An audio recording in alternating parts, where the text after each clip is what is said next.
Hello, my name is Lindsay McGarrigle, and I am your student's ELA teacher.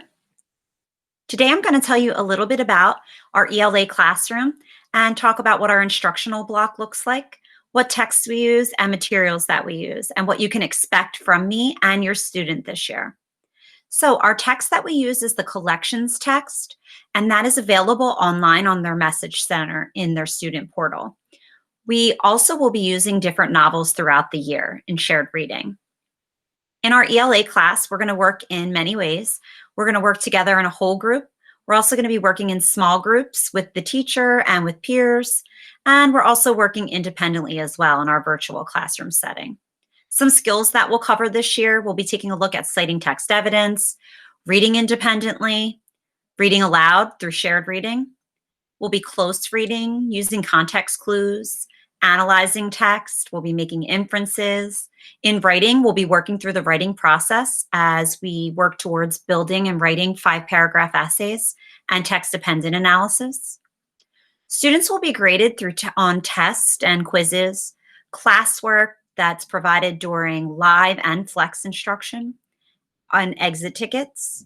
As I said earlier, we're going to be writing text-dependent analysis and essays and different paragraph writing. And we'll also be using our reading program that's available online called Achieve 3000. I want to talk more about that later. When we compose text-dependent analysis, students will be building towards that 5-paragraph response. They'll be responding to a prompt from a reading passage, and it's structured and really focused on citing text evidence. We will be using a strategy called PEAL that we'll be introducing very soon, and students will be graded with a rubric based on a scale of 1 to 4. Our block is broken up into live time and flex time. So I'm going to talk to you a little bit about what live looks like. So during our live instruction, students are required to log in during our live session to the link provided on Google Classroom. Students will work with me during shared reading and their classmates for 1 hour of live instruction on Google Meet. Live instruction will begin with a warm-up that we call Do Now, and that will be followed with shared reading and direct instruction. We'll be reading or possibly doing a writing skill, and our live instruction will always end with a review and an exit ticket of our learning goal. In my Google Classroom and in my Google Meet, it's really encouraged that students have their cameras on, not only to ensure active participation, but this also gives me a chance to connect with them, see their faces, and make their connection with their face and their name. So I really highly encourage them to share their screen and have their cameras on. And I am understanding that if some days they're not able to share their screen. During live instruction, students will work in many ways. So we'll work together as a whole group, but we'll also work in small groups as well, where students will work with me in a small group, but they'll also be working with their peers and collaborating through our use of breakout rooms. So I'm excited to begin those, and we've started those this week. So keep your eyes and ears open for breakout rooms. When I'm in that breakout room, I will be monitoring and toggling back and forth throughout each group. Now, we talked about what live instruction looks like, but now I'm going to take a look at what does flex look like. So flex time is really student-centered and student-paced. In this flex time, students are required to monitor their progress and engage in different activities for 30 minutes after our live instruction ends. So when they're done with their live instruction, they will be provided with an ELA flex activity. Now, some examples of flex activities are possibly watching a video and responding to questions. They might be working on something where they have to respond to different types of questions or an activity sheet or slides.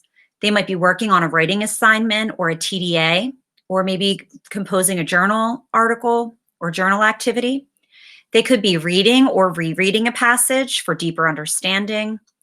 They could be completing a test or assessment or quiz. Or students will be working on Achieve 3000. This is our digital reading program that all students use, and this really helps accelerate literacy growth. During our virtual setting, we have our class expectations. So for students, when they log in, my expectation is for them to log in every day promptly for our scheduled time of session. I am mindful that I definitely understand when students have some technical difficulties, and I know we're working through some of those. So again, we want to see them on time.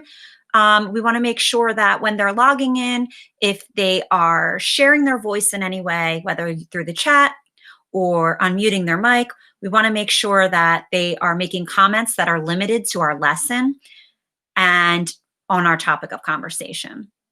We also want to make sure that when we're sharing our voices, it's in a respectful and courteous way, and we're, again, building that community in the classroom.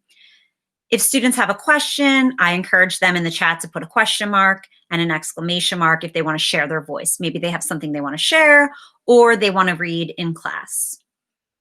I'm asking that all students join our meet muted and stay muted unless they are sharing their voice or ask from the teacher to unmute their microphone. Again, my expectation is that students are completing all assignments and turning them in. And also, one real important thing that I want to add is that I encourage all students to advocate for themselves by asking questions. When our live session is done and students break off into Flex, I always stay on for a few minutes and ask and answer student questions. So students can stay on and always ask me any questions or just check in with me with anything that they need to. And lastly, my expectation is students are dressed for success in our classroom, in our virtual setting. So some materials that students will need in my ELA class. So students will need a collections textbook, and that is available digitally, again, in their student portal in Infinite Campus under their message center.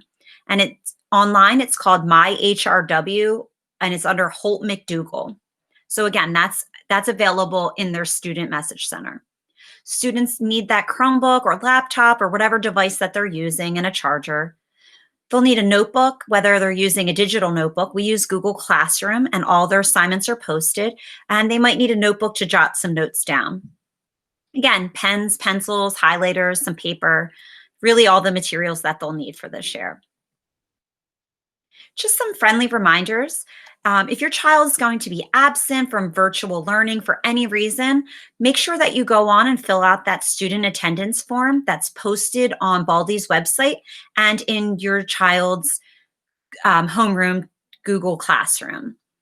Also, make sure you check in on SchoolNet and on Google Classroom to monitor your child's activities, what they're turning in, and maybe what they're missing.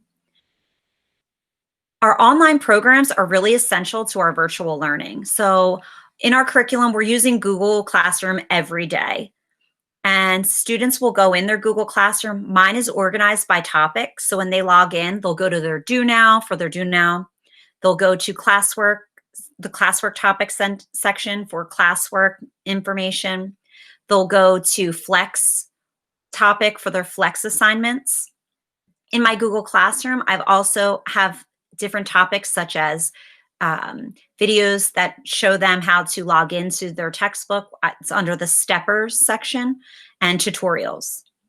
So these are really important and really essential to our virtual learning. So using Google Classroom, Google Meet, Achieve 3000, and again, using that online text. Please reach out to me or to Baldy if your contact information changes throughout the school year. And I just want to show you my contact information again and just let you know that if you ever have any questions, comments, or concerns, please reach out to me. You can reach out to me on Class Dojo.